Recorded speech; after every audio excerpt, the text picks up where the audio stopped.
Yüküm ağır benden. Ama yorgun değil, durgun.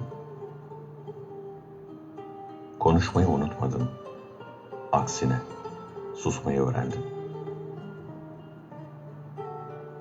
Umut etmeyi değil, beklemeyi öğrendim.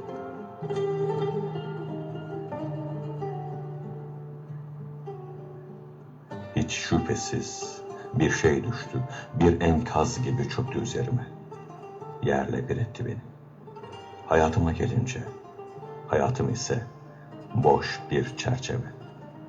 Hayallerimi, yaşayamadığım mutluluğumu, bir de gözümde canlandırdığım birkaç anıdan kalan o siyah beyaz kare.